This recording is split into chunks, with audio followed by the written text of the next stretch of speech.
या गटामध्ये एकूण 8 प्राप्त झालेले पुस्तक होते आणि त्या 8ही पुस्तकांना मागे टाकून या पुस्तकाची निवड झालेली आहे। हा पुस्तक इतका भन्नाट की मागील 4-5 महिन्यापासून या पुस्तकाने आम्हाला इतका आनंद दिला की असं वाटत होतं की आम्ही आकाशात उडत आहोत, पक्ष्यांसोबत आम्ही फिरत आहोत आणि प्रत्यक्ष या सगळ्यांच्या युद्धामध्ये आम्ही खेळत आहोत। म्हणून या पुस्तकाचं लेखकाचा परिचय करून देण्यासाठी मी सादर आमंत्रित करते रुपाली बाळूआडे।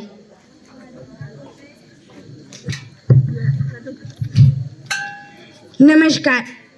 आजचा लेखक परिचय करून देणार आहे। नाव सागर सुरेशराव शिंगणे, शिक्षक MA BEd, व्यवसाय सहाय्यक शिक्षक GP प्राथमिक शाळा राजापूर, तालुका आर्वी, जिल्हा परिषद वर्धा।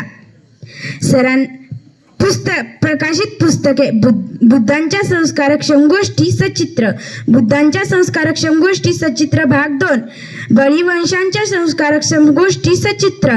सरांना उत्तम अशा पुरस्कार भेटलेले महात्मा ज्योतिराव फुले राज्य शिक्षक पुरस्कार 2013, श्री चक्रधर स्वामी राज्य वाङ्मय पुरस्कार 2021। धन्यवाद।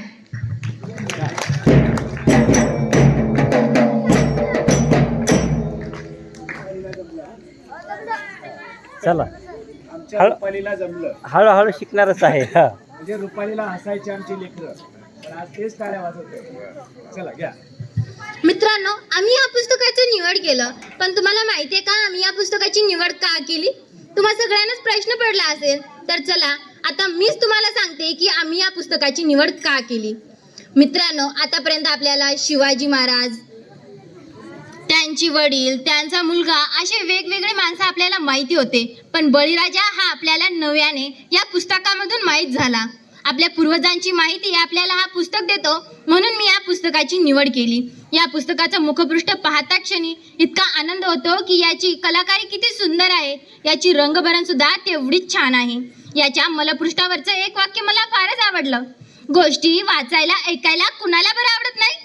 गोष्टी ऐकायला आणि वाचायला सगळ्यांनाच आवडतं, म्हणून मला हा पुस्तक आवडला। जेव्हा मी हा पुस्तक वाचायला घेतले तेव्हा मला असं वाटत होतं की हे पुस्तक मी वाचतच राहावं, आणि एका बैठकीत मी हे पुस्तक वाचून संपवलं। यामध्ये बळीराजा कोण होता, त्यातले युद्ध, हे सगळे काही गोष्ट त्यांनी सागर शिंगणे सरांनी या पुस्तकामध्ये मांडली आहे। नमुचीने इंद्रावर केलेला डोळे बंद करून केलेला विश्वास असो किंवा उपसुंद हे एका स्त्री लोभामुळे कसे नष्ट झाले हे या पुस्तकामध्ये दिलं आहे। एकता हीच खरी शक्ती असते आणि हीच खरी ताकद असते, आणि त्याचमुळेच तर आपण जगातलं कोणतंही काम सहजपणे करू शकतो। पण दोघा भावांमध्ये एका स्त्रीने कशी तूट पाडली हे या पुस्तकामध्ये या सरांनी मांडलं आहे। हे पुस्तक म्हणजे आपल्या इतिहासाचा श्वास आहे असं मला वाटतं, आणि या पुस्तकाचा श्वास हा बळीराजा आहे। बळीराजा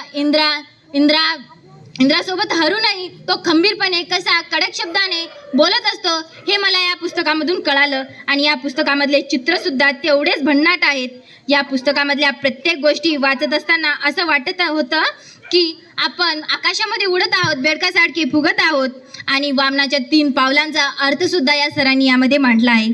पहिलं म्हणजे वेद, वाणी आणि यज्ञ, हे 3 काय आहेत हे सुद्धा सरांनी यामध्ये एका चांगल्या प्रकारे मांडलं आहे, आणि या पुस्तकाची किंमत आपण लाख मोलातही करू शकत नाही, कारण बळीराजा अशा महान अशा योद्ध्याची यामध्ये कथा दिलेली आहे, आणि या कथेमध्ये जे आपल्या पूर्वजांनी केलेल्या चुका आहेत ना, त्या आता आपण आपल्या काळामध्ये करू शकणार नाही। म्हणून तुम्ही हा पुस्तक नक्कीच वाचा, कारण या पुस्तकामधल्या प्रत्येक पाठामध्ये, प्रत्येक गोष्टींमध्ये आपल्याला नवीन काहीतरी शिकायला भेटतं, आणि आपल्याला शिकायला भेटलं तर ते आपले गुरु होतात। तसंच हे पुस्तक आणि सागर शिंगणे सर आज आपल्या सगळ्यांचे गुरु झाले आहेत, आणि आज त्यांना आनंदाचं झाड उत्कृष्ट बाल साहित्य कृतज्ञता पुरस्कार देऊन सन्मानित करत असताना मला आणि माझ्या टीमला मनपूर्वक आनंद होत आहे। धन्यवाद।